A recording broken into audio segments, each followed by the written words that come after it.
What's up, boys? Woo! Welcome back. Mazza podcast. I'm here with Stan. It is late night Thursday. We are watching Browns Jets. Game. This has to be the shittiest game I've watched all season. I got a feel for Joe Buck. I've only watched they fly him out to do this game. Yeah.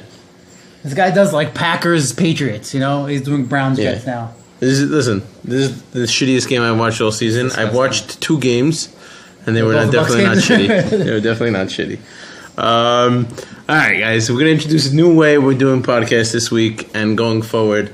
Instead of just throwing everything into the mix, we're segmenting. That was a crazy play just now. Mayfield just threw the ball to that guy to the 1 yard line. Is it Landry? A0. I hate him. Landry? Machimo, loser. Crazy catch, though. Yeah, beautiful catch. No defense on the Jets. So back beautiful. To the podcast. So we're segmenting. Segmenting? Segments? Yeah, whatever. We'll play around with it. But the main thing is we want to make it as good as possible for you guys. And if you have any suggestions after this, hit us up. Me or Stan? Carlos Hyde, touchdown. If you have any suggestions or bad things, what's the opposite of suggestions? Complaints. So let's whatever. Hit us up. Constructive criticism is the way we see it. It's the best thing we can possibly do. Constructive criticism. We're trying to keep the podcast at a length where all you city guys will be able to listen to it exactly from when you get on to when you get off of 34th Street. Is that the F train, the B train? It's like different. If it's the F train, we'll be here all day. I think most of us take the. I think Moshe was actually telling me today that he takes the F. Takes it with Jacqueline every day. God bless that guy. Wow. He's taking a train with a wife. You're supposed to get away from your wife when you go to work. Not just to go with your wife to work. God bless him. Anyways. So you know what? We're going to start us off. Stan, start off whatever segment you want. Go for it, buddy. Okay, let's do this.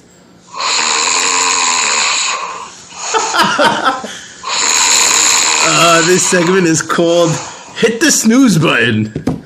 This is your snooze matchup of the week. We're doing recaps. We're doing recaps. Not previews. It's not going to be previews. That was your snooze matchup of the week. I have on my notes over here. The snooze matchup of the week is mine versus Duke. Now, I could explain it in many different ways, but Duke's team was practically inactive before the game started. As Duke was telling me, he texted me. He goes, "I hope you kick my ass hard," because I really felt stupid that I didn't make trades last second. My team went off, not right off the bat, but towards the 4 o'clock games, my team was already way ahead. Duke didn't stand a chance in that one. I ended up being points leader. I don't think anybody was really following that matchup, which is why I dubbed it the snooze matchup of the week. Well, I like that, and I want to know just at what time was this matchup over? That's what I want to know. Like at 3 o'clock? Was over? No, so it was over Thursday night when AJ Green went 30 points. Oh, so it was over. Even though he had under 30 points and you were complaining in my house right here on my couch complaining about it. Let me make a little sense of it. I know there's no way. Don't make sense. Go. There's no way to make sense of 30 points. But if I told you AJ Green had 3 touchdowns, you're so much more excited you'll take AJ Green 3 touchdowns. You're expecting 40 points. Okay, but you know what? And it was all in the first quarter, so he didn't do anything from the third quarter on, from the second quarter on. Fair. But I'm going to take that and segue into my snooze matchup of the week. Al Sav against Stagme. Yeah. Al Sav had Melvin Gordon go for 3 touchdowns basically in the first half. Only scored, I think, 27.6 points. I think same as AJ. I don't hear Al Sav complaining about it. Okay? I don't hear him being a little bitch. And saying, "Oh, he only has 27 points." Oh man. Okay, so that's my snooze match of the week. Al Sav versus Dag. It's the lowest. Al Sav was the lowest winning score of the week, and Dag was just the lowest score overall. So I just went by point total here, and Dag's team not in a good way. No Fournette, no Baldwin. His guys didn't produce. There was only 2 big players in this matchup. I'm just going to go back. Melvin Gordon, Michael Thomas. That's it. Everybody else was pedestrian. There were no fun players to watch in this matchup. Rivers, 20 points. It's a quarterback. It's a quarterback. The Bills, It happened all in one quarter. I mean, nothing really happened in this matchup. There's nothing happening. I don't know. It's weird to me. Dalvin Cook did nothing. I think it's time. Play that soundboard that we said we didn't have something to play with. I gotta. Oh, this one? The knock one, yeah. Play it. Knock knock. Who's there? Boom shakalaka. Now that was called for because of that trade that was done 30 seconds into the Tampa Bay Bucks game. Wow. You need a baby shark. I think we should have been a baby shark. Baby shark. Let's get Jack out here. Baby shark. Now, listen. I think it's been 5 days since Sunday, and we've seen Sherrari active in other chats. Yeah, we need to put out an ADB on Sherrari. I don't think Sherrari has said a word in Mazza, and their sources are telling me through Moshel that Sherrari tried to say the trade made sense for him. That was what Moshel or Sam? Was it Sam? Was it Sam? Sam, because he probably went to Mag and David. Yeah. I mean, by the way, we're missing Jarvis Landry just threw a pass to Mayfield for a 2-point conversion. Okay, so whoever had Nemo, one of you guys is in the game. Nemo's alive. One of his bench players in the game. Nemo's alive. Anyways, yeah. I mean, just the fact of the way that trade was done is shady and sharky. So we have to give mad props to Alsab for. Yeah, so we had to put that in there. Being ruthless. Between Deshaun Jackson being on Alsab's bench because he couldn't start him, obviously, and he had Will Fuller, the 5th, on his bench, who went off. Yeah, I mean, that's the Watson item right there. Yeah, that was... That's the Watson connection. And I know Alsab, I'm trying to get Will Fuller from him, and he's very high on Will Fuller. He's comparing him to like Roddy White and Julio Jones, like every he ever thought of. He's very racist about it. Generic Julio. Generic Julio. Who was that? Was that like Kamar Aiken or something? Aiken. Kamar Aiken. Guy with dreads. He's Julio. That's it. Next segment. Let's hit it up. What do you want to do here? Let's go with... Oh,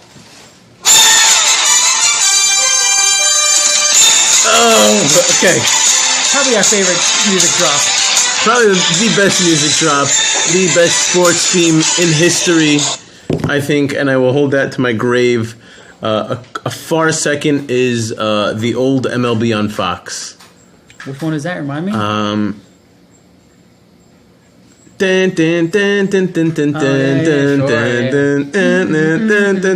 We wouldn't know about it because Fox was usually the playoffs, so it was Yankees and 90s. Okay. Anyways. Okay, yeah. Oh, you were a Yankee fan back then. That's why you know it probably. I know it because it was the 4 o'clock Shabbat game also. So there you go. This segment is called the best matchup of the week. All matchups last week were pretty much lopsided. I don't think nothing was close, so I think the best matchup last week was, in my opinion, the Charles versus Stan matchup. Oh, really? I liked what I saw out of Charles's team. Ben Roethlisberger at home was an obvious start. I don't think Charles should be worried about Antonio, but Charles put up 165 with Antonio basically putting up a dud. And Stan came back. You know what? Stan came back a little towards the end when Gurley put up 30, but just wasn't enough. I mean, Charles tried telling me that I was going to win at like 5 o'clock. Yeah. And I shut that shit down. Yeah, but that was I think the best matchup of the week. I didn't see anything really getting closer, and I don't know. What are your thoughts? For this I put Mocast against Moshal as my top matchup.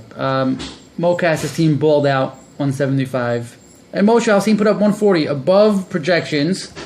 But what I liked about this matchup was that it was two teams with I think maybe the greatest skill players involved, like just have top tier guys at every position or most positions, and they all performed. No, there was no major duds here. Julio's was a major dud.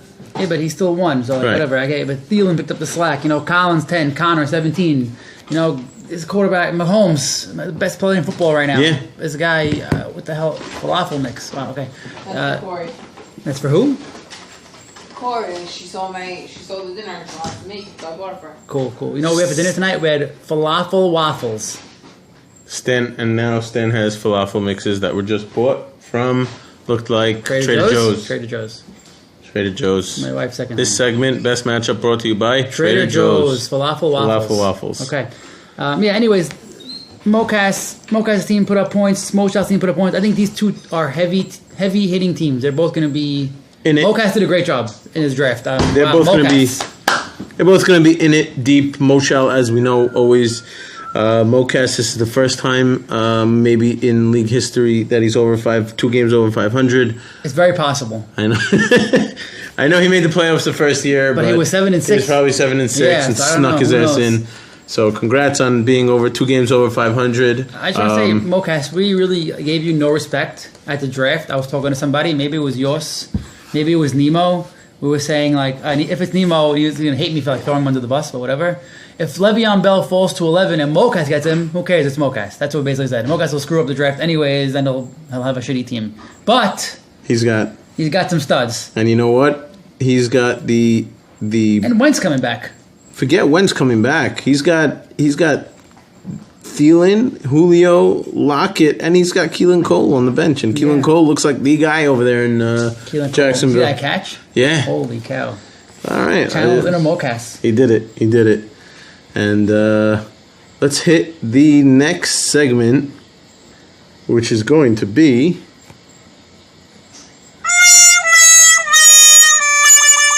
This is, ouch, you benched him. Ouch. So I did all the matchups, and no one would have won had they started their highest benched guy. But I will say, I think if my stats did prove me correct, let me check this out right now. Will Fuller with the top marks? I think Alsav could have been points leader. Could he have been points leader if he put up Will Fuller and Deshaun Jackson? Well, he couldn't get D Jackson there. That's right. Okay, so Mocas could have gotten points leader with Keelan Cole in there. Keelan Cole in there, he would have taken an easy $40 and would have made his first Mazza dollars ever.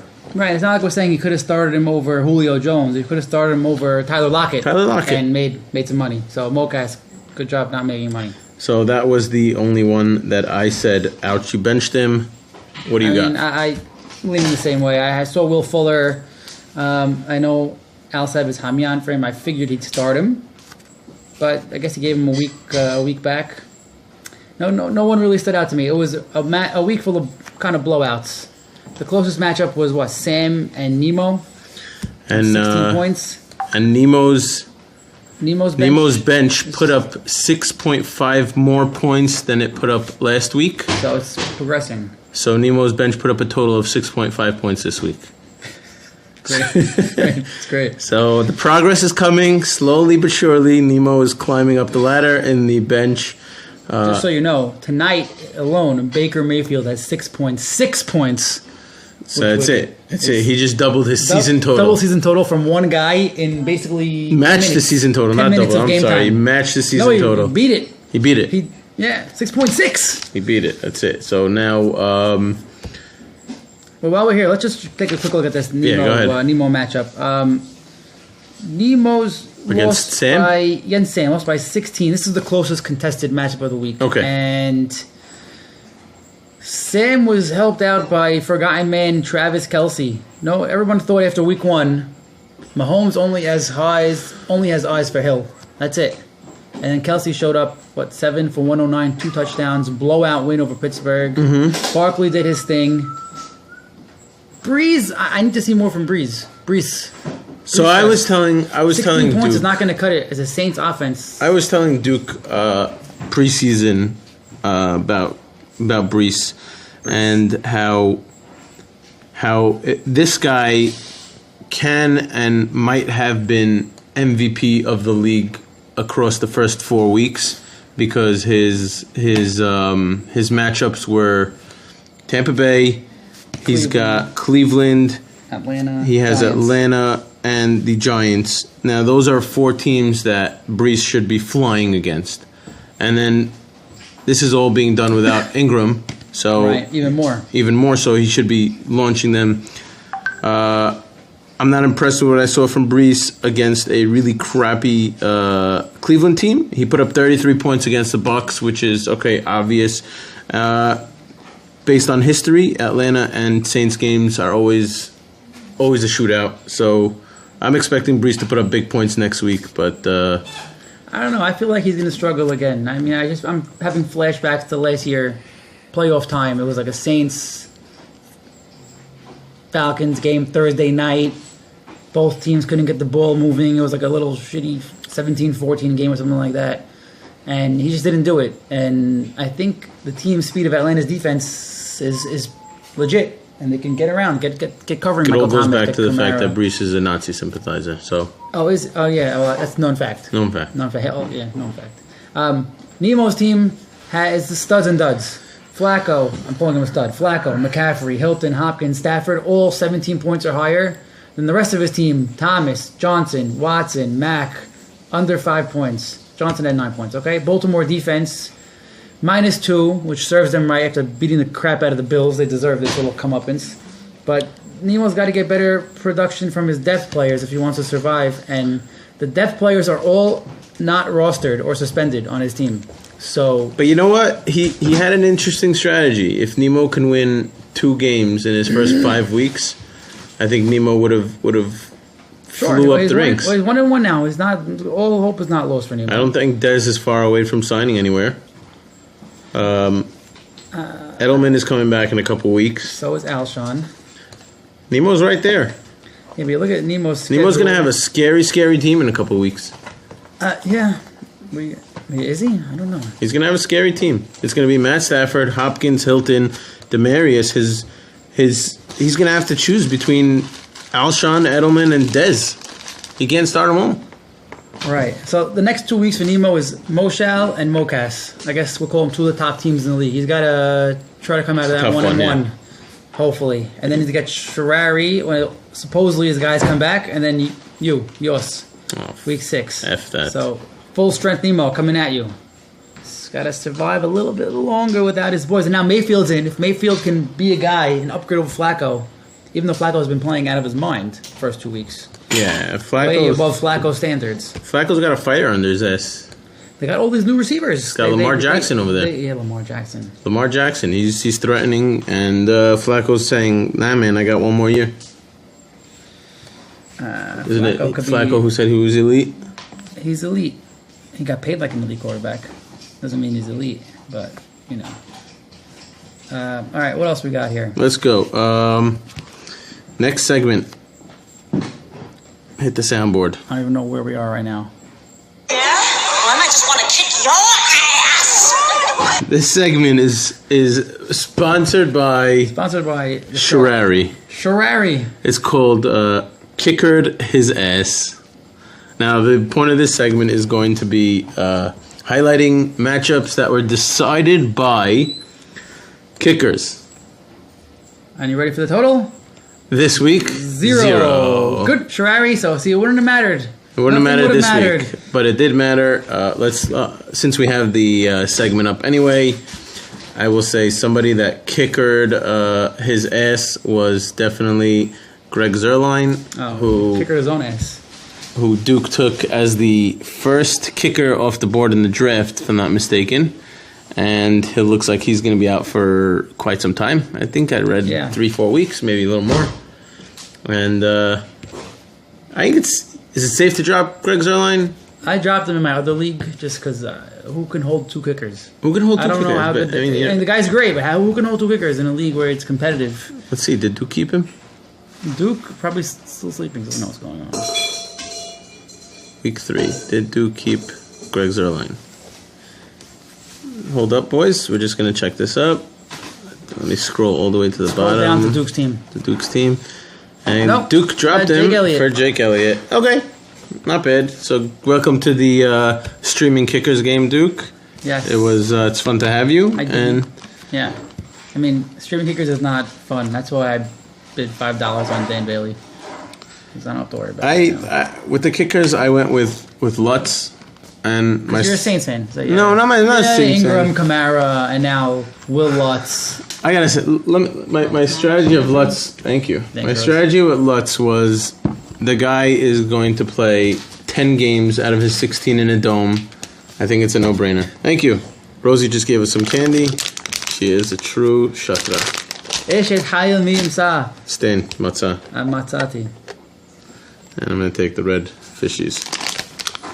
They're not fishies, they're swimmers. Swimmers. They're the Trader Swedish. Joe version, sponsored by Norway Trader Joe's. swimmers. Scandinavian swimmers. Not Swedish fish. They're Scandinavian swimmers. Synonyms everywhere. Yeah, so Will Lutz is going to play 10 games in a dome. I'd rather not play the kicker game every week, even though I don't think it's that hard. It's just another thing I have to think of. Another thing to do, yeah. Before we move on to our next segment, we should go over Sharari's matchup against Ez. That's the only one we didn't really touch on yet. Sharari beat Ezra by 19. Ezra now is in last place, a place very familiar. All too common for him, and Very familiar with this. I long for the glory days of Ez and Folotron. I long for these days, and I need to see Ez back in contention because it bothers me. I like to see him coming out of the draft. I thought he took a lot of good skill players, but just things aren't panning out for him yet. The one quarterback situation that he has, now he has two because he fabbed Josh Allen, but he started only with one quarterback. And you know what? He's not really making any hard attempts, though, to try to get a quarterback. I don't see. I don't know what he's doing with it. I only have two, so mine are really not open for trade for a non-quarterback.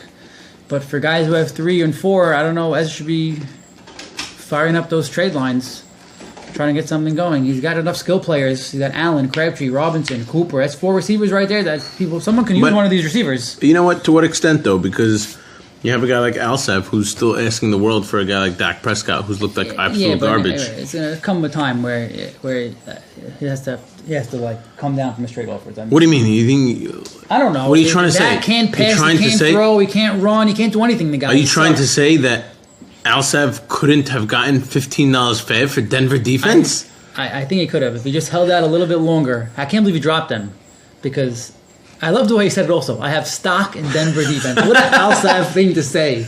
Amazing. And then he wrote his price. He wrote $15. $15.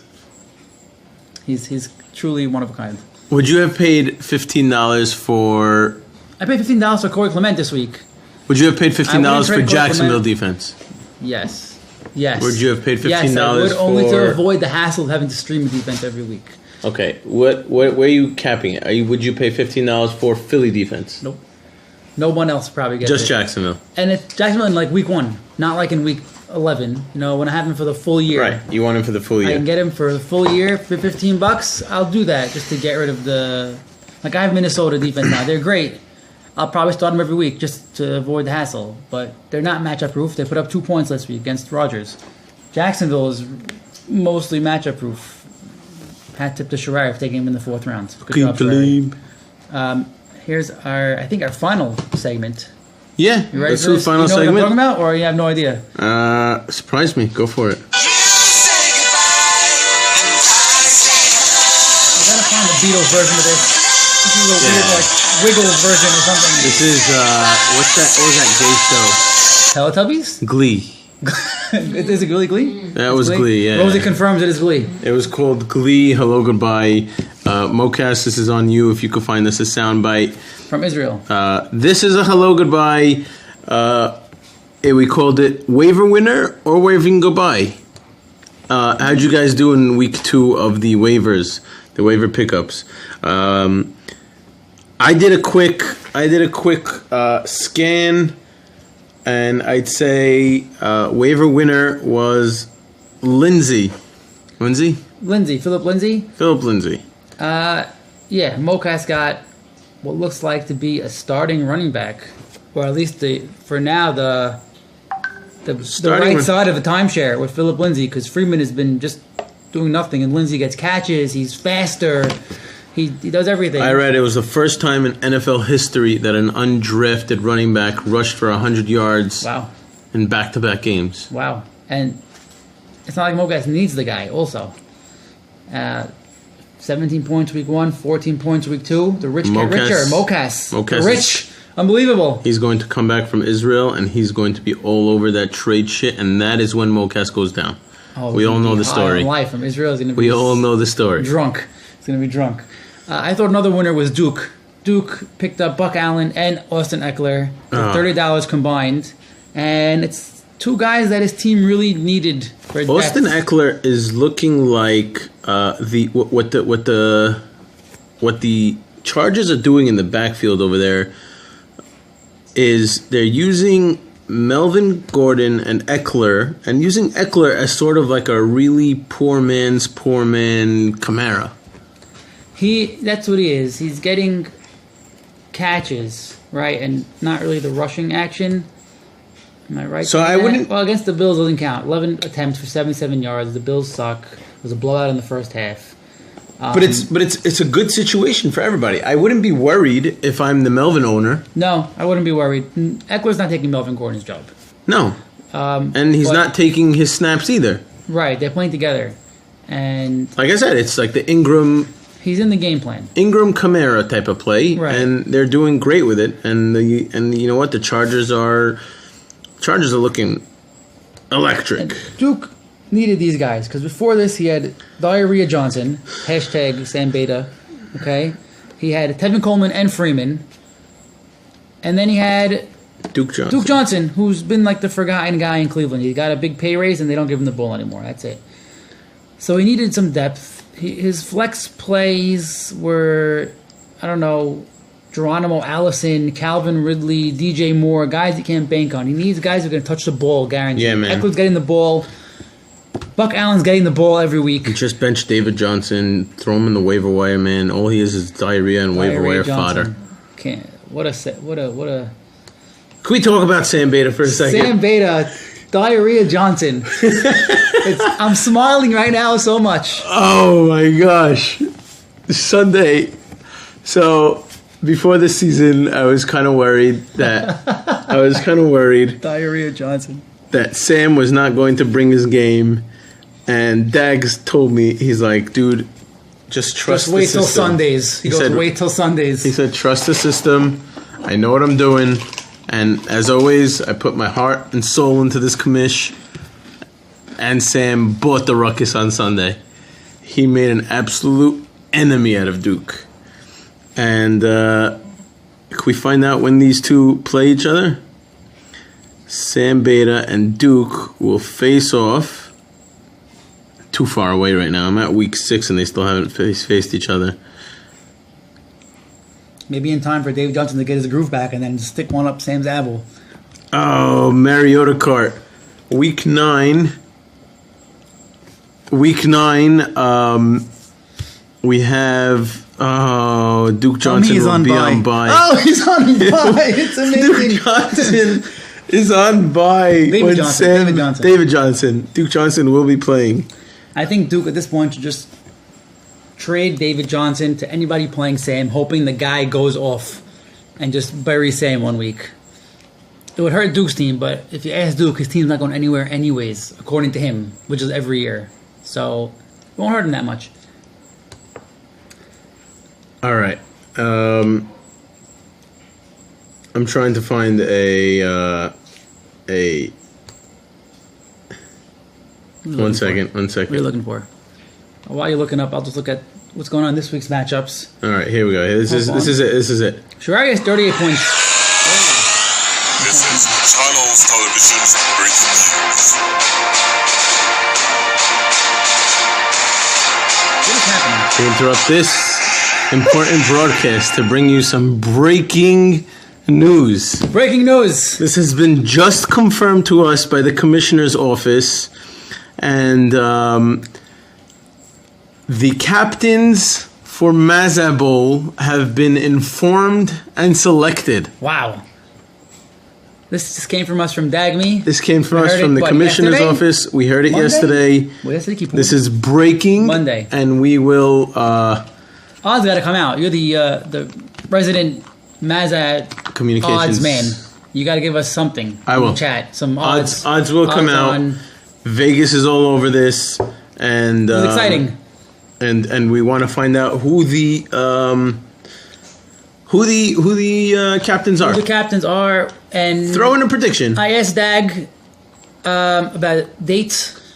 He didn't confirm any dates. Everything's still up in the air, but the captains know Who they are. Yeah, they know who they are. So The captains know who they're captaining. You can never know. The draft could happen already. You have no idea. The draft. We could be all drafted already. We could all be no on one teams knows already. the captains. So let's. If the captains want to reveal themselves, that'd be a nice thing to do. But otherwise, we are waiting. We have odds. We have play some bets. Get Mo Shal involved. I'm going to put a prediction on who I think is going to be captain. I say it's going to be It is Moshal, and it's got to be somebody of Mo Shal's caliber. He's not going to select guys Mo Shal? same round. How about this? Let him Captains make Moshal Sam a captain in his and first Duke. year. But he makes Sam a captain in his first year. I thought about it, but I think what he ultimately has to do Like a is he Sam probably Chuck. has to put.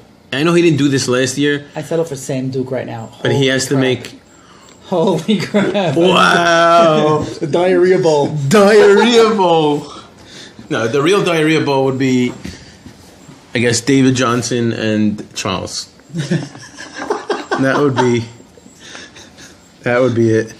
So you think it's Moshal and Moshal and Duke, I think, is a solid. I think Moshal claims he can take over as quarterback at some point, and lead his team to victory? I guess. You know, my prediction. Moshal is 0-3 in Mazza Bowls, and he's seeking his first win. He's the only winless person. He's the only winless person. Shame. Yeah. All right, that's a good reason for him to be captain. My prediction will be. Well, Mocas was already a captain, and so was Sherrari. Charles was captain. Charles was captain. Ez was captain. Ez was captain. I'm going Al Sav, and I'm going Beta. Al Sav and Beta. Wow, that's Al a good Sav one. and Beta. Oh, I'm upset I One didn't of the think of that. senior members of the Mazza League and the newest member. Wow, I'm upset I didn't think of that one. Some fun. And Sam has his own jersey now, right? Did we get him a jersey yet? Or if we didn't get him a jersey, because I'm not letting him wear Moses jerseys. We gotta get him a jersey. Same name, no? Moses, Sam? No. Moses? Shmuel, no. Shmuel? Moses? Moshe. He was, okay, so he was a fourth time removed replacement of Moshe, so done. Wow, okay, you're getting deep. Getting deep. Deep in the Tanakh study. Sherrari has 41 points tonight. What the hell's going on here? He Sherrari, has all okay. Browns, that's why. Landry and Hyde each did stuff. Do you want to go through next week quickly? Quick. Let's look at quick. Already we have Sherrari beating Beta by 34 points. Yeah, it seems like it's over. Yeah, it's 17-14, right? Oh, 21-17. Hyde just scored again. I guess. Hide your kids. I was looking for the TV, but Rose Hide watching your the Architect wife. Show. Hyde has 2 touchdowns, so that means Sherrari, who has the 2 Browns, has 41 points. Beta, who has 2 Jets starting, has 7 points. So that's kind of where this is going. What else we got? Duke has a 4-pointer from Cleveland defense. Good for him. Duke, way to go. Who's he playing? Dag. Dag needs a win. Dag's 0-2. Dag needs to win this game. Duke's team is hurting. No Freeman. Johnson is stuck in whatever the hell he's doing.